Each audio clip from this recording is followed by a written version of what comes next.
Hello and welcome, I'm Arumba. Thank you for joining me. Let's play some more Crusader Kings 2 in our tutorial series. We are still King Gillichrist of Tara. We're age 9 now. We've racked up quite a bit of prestige, far more than our pathetic father of a man had. We've got 965 already at the age of 9. And we've won a few wars. We're going to go ahead and stand down our vassals and our levy. Our vassals levy and our own personal levy. See if we can get our vassal levies raised too long penalty to start ticking downward. And we can righteously imprison Earl Ed of Tyrone. Try to imprison Earl Ed of Tyrone. We have a 47% chance based on our relative state intrigue. So because he has acted dishonorably toward us, we can do it for free. And we'll see. Right now he has an opinion of 5. This is the current guy we've got as Marshal. I suppose there's good cause to do this. He's a title claimant. He's got the raised levies penalty. He disapproves of some event that fired.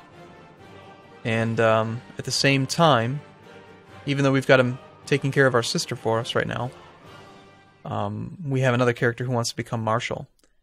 So why don't we go ahead and try. We're not going to revoke his title. That would be bad. That would give us the -20 opinion, but we can try to imprison him for free. We've captured him. 47% chance, or whatever it was, did work. He automatically gets unappointed as the guardian of our sister, and he is now locked in our prison. So since he's in our prison, he is technically moved to our court. He is in Desmond, and he will end up with a regency. One day will tick, and then instantly someone steps in to become the regent for him, since he can't make decisions on his own. He can still declare war and stuff, but... Alright, who do we want to become the guardian of our sister now? Probably Earl of Thomond. Let's go ahead and get him liking us a bit better. Sisters are fantastic for opinion boosts. We don't really care about, we don't care what kind of attributes or traits they get, or even their education. We just want them to make other people like us, and we want them to give us alliances. That's about it. They're not going to become of our dynasty after they marry, so... Well, they'll stay of our dynasty, but their kids won't be. So let's go ahead and make this other guy into our courtier, into our marshal. We'll train troops in Desmond again. Because we satisfied his mission, he gains 1 marshal score. And it does appear that they got rid of a while back. I'm not sure exactly when, but he had the ambition to become marshal, but he's not happier with us for having done it. Because we expelled the Jews, we've lost 50 economic technology points. That's one of the side effects to doing that, unfortunately. And the Pope likes us a little bit better. We can press the ducal claims on Dyflin. This is unfortunately owned by someone who's a little bit too strong for us to tackle. It's got 2,000 troops. We do have a little bit of money in the bank, but I don't think it's going to be enough to hire mercenaries. We've got about 1,250, and then if you factored in another 1,500 mercenaries, we got 2,700.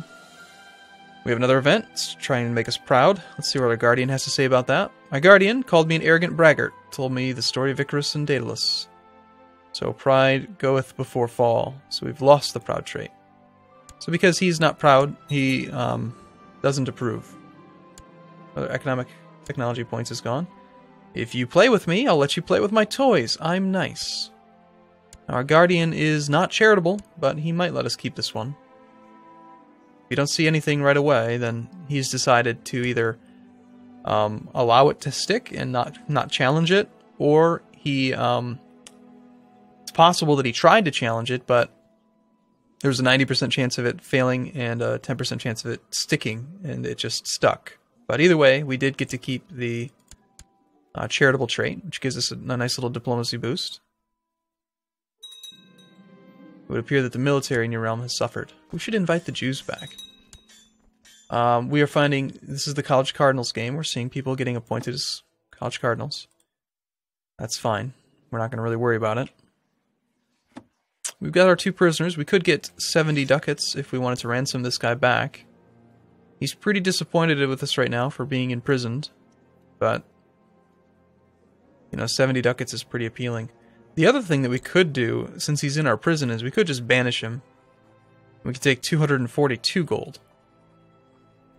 That's like 3 times as much gold, plus we get rid of him as a vassal, but we piss off all of our other vassals by 20. But here's the thing, banishment is not permanent as an opinion modifier. It is permanent for the character, but the... you see here where it says all his titles will be confiscated, which is seen as tyrannical by your vassals, lowering their opinion of you by 20. And it will cost us 10 piety. But the thing is that it doesn't say it in the tooltip, but you just have to trust me on this. The tyranny only lasts for 10 years. So for the next 10 years, we'd have minus 20 opinion with everyone. And tyranny can stack, so if you do multiple tyrannical actions in a row, you might have minus 20 plus minus 20 equals minus 40. But again, each instance of tyranny has a 10-year timer. So we're only 10 years old. By the time we're 20, people will have forgotten that we did that. And the question we need to ask ourselves is, if we were to banish that guy, could we keep the realm intact? And I think absolutely. We can really benefit from having his money and getting someone in charge there who has better martial score over the regent that he's got right now, and someone who's going to like us a lot better. So let's just go ahead and do it. We're going to banish this character. He's gone now. That puts us at 4 out of 3 for our domain size, so we don't want to hold on to this personally for too long. But it's a good idea to compare. We definitely want to keep every holding that's in our capital duchy, but between Ossory and Tyrone, we go over here, it's going to organize them generally by the order that you got them. But so these two, no, Gowran and Eilich. I've always found this kind of annoying that in this list, instead of saying the actual county name, it says the holding name. The county of Tyrone has a barony called Eilich, a castle. But anyway, 4.1 is made in Ossory, and 6.5 is made up here. What you can also do is, from this screen, open up your interface for the buildings, and then click this button to cycle through. You can actually rename these holdings if you want to. So anyway, Tyrone has 5 upgrades, and Ossory has none. So if we had to choose, I would actually prefer to keep Tyrone. So what we're going to do is we're going to give the county of Ossory to our newfound marshal. It's going to make him like us by 40, and that's a permanent bonus. As long as this character and my character live, he will like us by plus 40. He's also going to get the city and the bishopric, and that's totally fine. If either the mayor or the bishop of that bishopric are on our council, or anything like that, we'll lose them as advisors, but oh well. We didn't get a pop-up saying we... Oh, yes, we did. Yep. Now, technically, this is kind of annoying. We lost him as a marshal because he became landed. And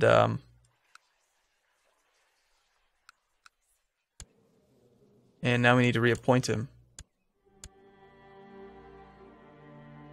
That's interesting. Why are you not showing up as an available... There he is. So, he thinks that we're a tyrant. he witnessed us banishing the guy of Tyrone. But we're going to go ahead and make him back into a marshal again. And he likes us better than the previous guy did.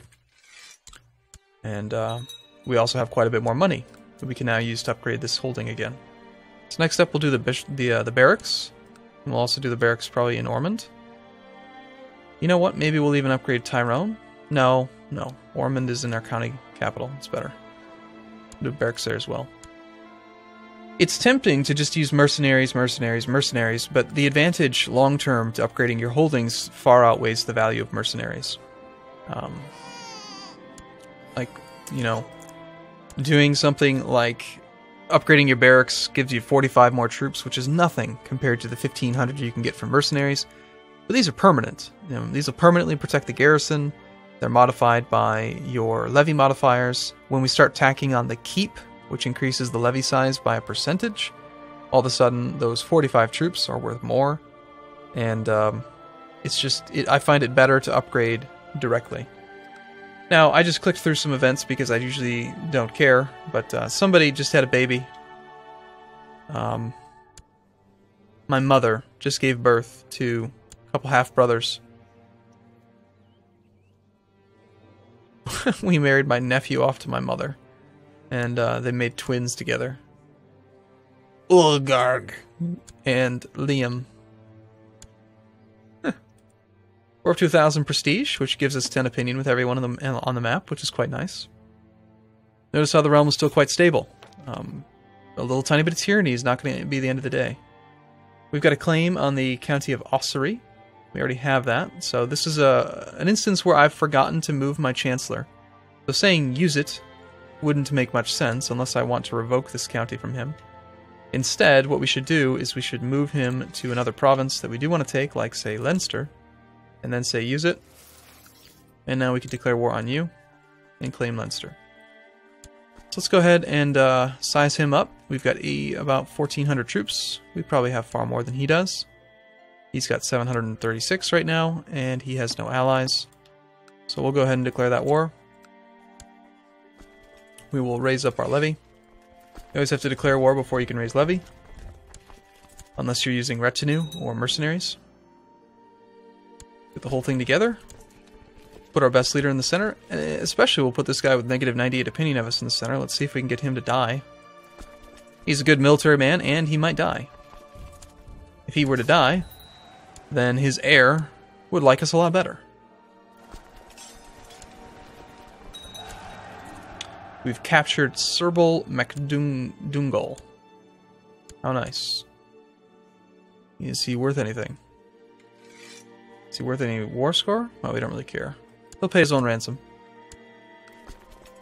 And from here, we'll just siege it down. Bishop Thomas of Derry claims that he would be a better court chaplain than the current one. He has a score of 16. He would be significantly better. Because he's ambitious, he's far more likely to petition me to make the change. So we would be trading opinion. This guy would lose roughly 15 to 20 or so, and this guy would gain some. Let's go ahead and do it. You know, I think that it's fine to swap. We get an improved character. And we will send him off to Rome to improve relations for us. See how well he does. We have righteous imprisonment. You can princess the following subjects without incurring any tyranny. Our own mother. Since she is the leader of a plot, no one will object. Go to the known plots list. My mother is trying to kill Earl Carlos of Ossory. She's decided that this man is... the man that I just appointed as my marshal is a bad dude. And that she should kill him. Now we have a choice here. We could just politely say, would you not do that please, Mom? Or we could just ignore it. Or we could imprison her, which is very mean. I mean, it's our own mom. The problem is that if we do nothing and we just leave this icon up here, then the next time someone else becomes imprisonable, then we won't get a new drop-down saying, hey, someone new is imprisonable. If you right-click on this and go, dismiss for now, unfortunately, what that does, it doesn't dismiss for now until a new character is available. It dismisses it for this entire play session.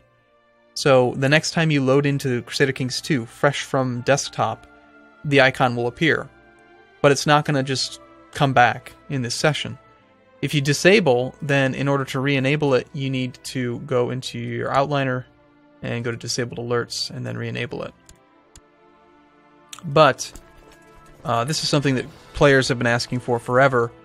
The ability to ignore righteous imprisonment, like a box on here somewhere to say that this is fine with me. You know, go ahead.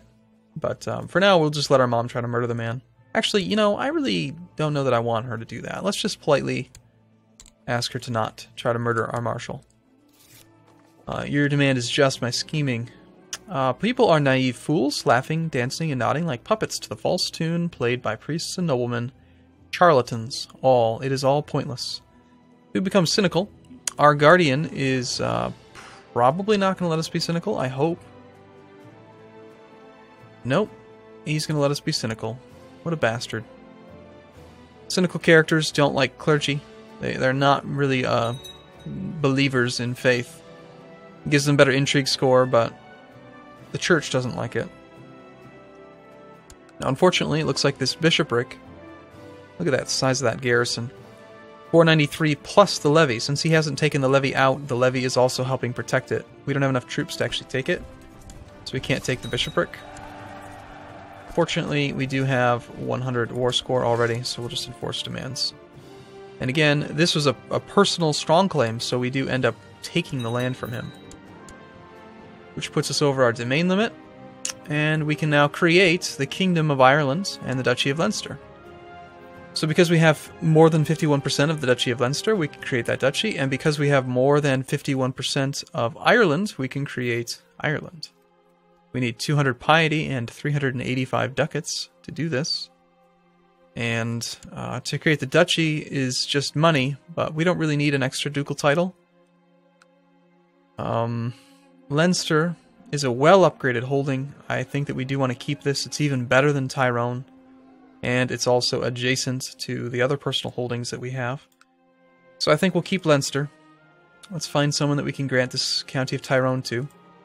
One way to do that would be to go to the Find Characters interface, search Court, or search Realm to search our actual different levels of our realm. Another way would just be to go to the holding, right? And you know what? Actually, yeah, we're gonna do it via this Find Character interface. We're gonna search for men who are in our realm, who are not married, who are not in prison, who are any marriage, who are not yet a ruler, who are my religion and my culture, who are yes an adult, and who are not a great house. And then we want to give this out probably to people who have high martial scores, so that they'll have a larger levy for us to raise.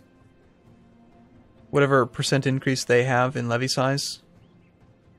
This guy has a better education, but this guy has actual higher martial. Another way to do it is to give them, high steward characters, because they'll have higher taxes, which means they pay you more. If you are desperate for characters with to be on your council, you can land them. Because this is looking at all characters in the realm, so not just my court, but this guy's court. I can't make characters in this guy's court. I can't make his marshal my marshal. But if I grant him lands, then he comes to my court, and now I can make him my marshal. So it gives you the ability to pull from a larger pool of talent. We're going to go ahead and make the Marshal of Tolmond. He's heir to the bishopric of Killaloe. We'll go ahead and grant him the bishopric, or the county anyway. He shouldn't be heir to the bishopric any longer. And if he is, no, he's not. So he's got 15 martial score. We're not going to replace our current marshal, but he'll do a good job with this county. We do have a dangerous faction. Prince Flan for Tara. So the claimant is the Earl of Kildare. That's fine. So we've got the Earl of Kildare trying to support himself as the... Wow, he actually has a strong claim on the Kingdom of Ireland. How'd you manage that? You're a little bit problematic, aren't you? Maybe we should get him to go away. An act of tyranny in this case might be a better choice, but I think we'll just let him rebel. If he rebels on his own, we're not going to be in too much trouble.